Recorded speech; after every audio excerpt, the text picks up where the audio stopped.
Tamiel. Tamiel. Someone on Reddit was saying they posted pictures side by side. You can go online and check it out. It's Tamiel and that girl from the opening scene of this episode who was commenting on that walker in a dress that she liked.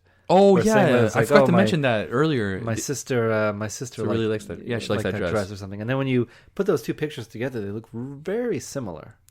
Similar facial structure, everything like that. Yeah, so it's a typecast. Well, no, I wonder. I don't wonder. People on Reddit were wondering, like, are they like planting this seed now, and then later on, when everyone unites, you'll find out that they were sisters. They are both alive and they're together. It doesn't seem like much of a payoff because I don't care about either of the characters. But right.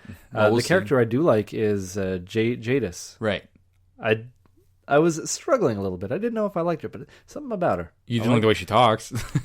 I don't like the idea of the way she talks, but I like hearing it. It's pleasing. I like the idea because I think I could buy into it, judging by my experience in watching, these genres where, you have a group of people who are basically away from a further norm, they're being raised in a further norm.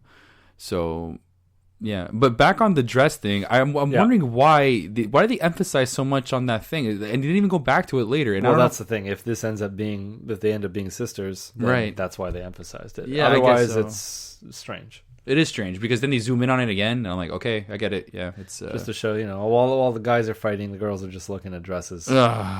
They're picking off dead bodies. They're grave robbing. Yeah, that's funny. You can't even if she takes that dress off that walker, what's she gonna do with it? Oh, this really needs to be washed. I'll bring it to the cleaners that are still They look like they are pretty set up at the kingdom. I don't know. It's a lot of club soda. Yeah. So Carol and Daryl are together again in Carol's little hut.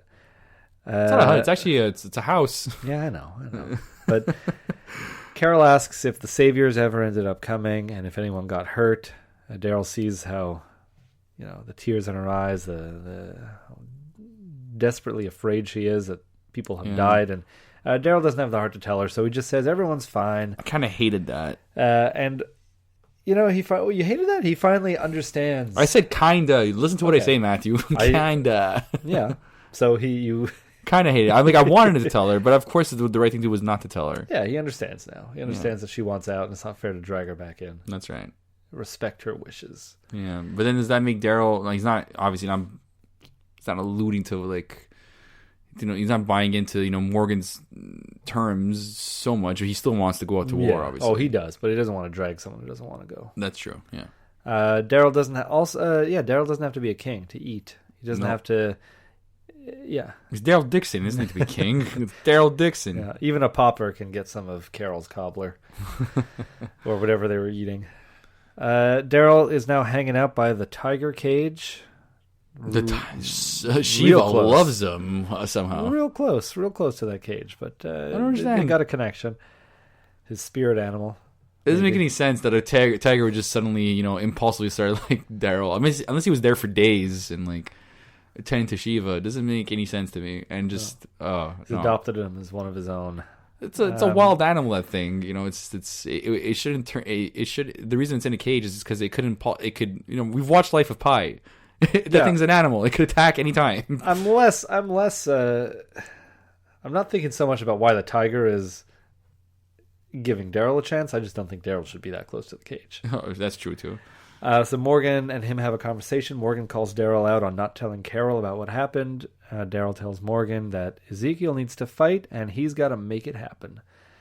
Morgan says it can't be him. They kind of leave it open-ended. Daryl says he's going to leave, and then he does. He heads back to the hilltop alone. Right. That's the end. Is that the end? Because that's where it cut off for me. I think so. Oh, yeah, I think... Yeah, I believe so. So why is he doing this? What does Daryl want to do? He's got a death wish. At hilltop? He's got a death wish. Walking alone, traveling between the kingdom and the hilltop. So anyone sees him leaving the kingdom, anyone sees him entering the hilltop, they're dead. It's over. I think he knows his way around. But he's risking his life. And he's always risking his life. Not only that, though, is now he is risking everyone else's life. Well, he's not with anybody else. But if anyone sees if they see him going to the location, yes. If they see him out on the road, he's not risking anybody's life, technically. Yeah, and he got a crossbow back just like that though. I just found that weird. Like the kingdom had crossbows. Yeah. Oh, okay. It's not his crossbow. It's not the one that It's not the one that Dwight has. Sorry. They've got weapons. Yeah, I guess it's so how convenient that he got a crossbow. They're the best bowers and the best archers in the county. I think if I don't know. I don't speak from experience, obviously, but like if you could I would feel like I would compliment somebody who knows how to use a bow and arrow better than someone who knows a high powered crossbow. It's like a gun. It is.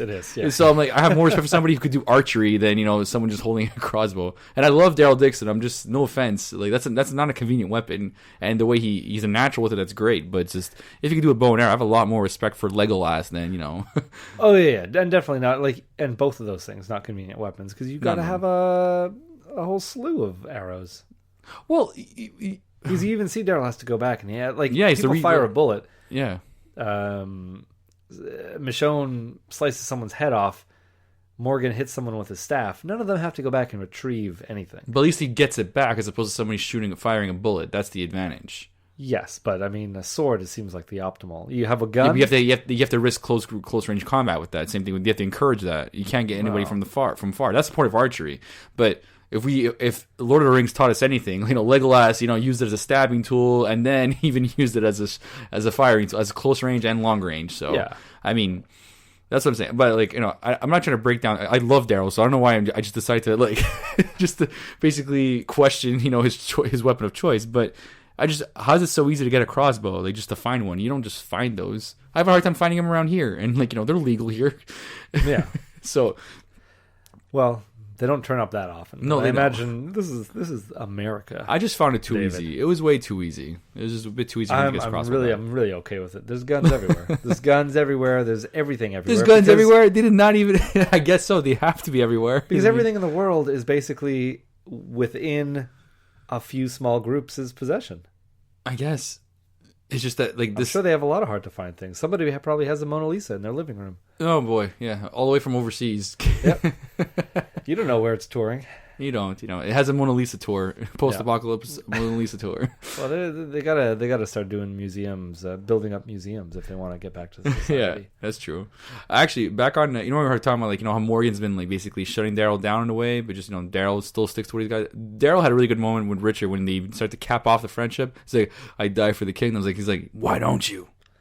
Yeah. It's like, why don't you? It's like, whoa, Daryl. It does make me think that maybe he will. Maybe Richard will sacrifice himself. Which is fine. Fine as in, you need someone like that. Yeah, but I do want to see Richard smile because I was promised a smile from Richard. Oh, I see. I haven't gotten it yet. Just watch Gerard Butler. Yeah. He doesn't smile much either. Yeah, he does. What is Daryl doing? Why is Daryl going back to the Hilltop? I don't know. Is he going to train them? Is he going to go find Jesus? I don't know. Jesus has the walkie that it seems like he really needs to be at the kingdom. He needs to convince Ezekiel. I don't know. They need more episodes, Matthew. They can't. They already tried the kingdom. You're writing the script for this show. And you're just Daryl can't stay in the kingdom. Actually, when you think about it, he's got to move. Well, Rick was very clear. You stay here and you convince Ezekiel. And he's not. He's leaving it up to Morgan, the one person I would not trust with anything. I wouldn't trust. Well, did Daryl just give up? So that's the thing. Daryl gave up. He didn't even try speaking to Ezekiel. No, he didn't say one word to him all episode. He just gave a lot of attitude to Morgan, and then that was it. Oh. Well, he's not one with words. What he's going back for? I don't know. He's not one with words. No. Or maybe he's trying to get Jesus to get him to come back. I don't know. Maybe I'll have to collect more earlobes or make an ear necklace again. Yeah, that was that's interesting. That's his thing. The collective. It just makes me think of Universal Soldier. Enough of this soldier talk. Different movies. Oh, it's all soldier talk now. It's all out war, Matthew. What did you think of the episode? I know I asked you at the beginning. Now that you've gone through the recap, I completely changed my mind. Well, we're ending the show. We did. No, I minute or two. So, final thoughts, final words, David. Final words. I mean, no, I liked it. I liked it. I like that. I like the consistency that we're getting an overall understanding of what's going on everywhere. Not everything, but more or less. They've been covering grounds in multiple places. And is that so much to ask from a show? We shouldn't be asking that from a show. No, but I'm proud of it. I'm proud of You're the proud. show. You guys are back on your horse. Delivering a little bit. But yeah, it's just they just came down from that. Yeah. Credit where credit's due, David. That's right. So, What about you? There's nothing more. Oh, yeah, me? Sure. Sure. That's all you got. Sure, I liked it. No, it was good. I don't know. I said everything at the beginning, I think. I don't have anything new to add. I still feel pretty strongly about this episode, and I like the way the whole season is going, the direction it's taking. This half. Yeah.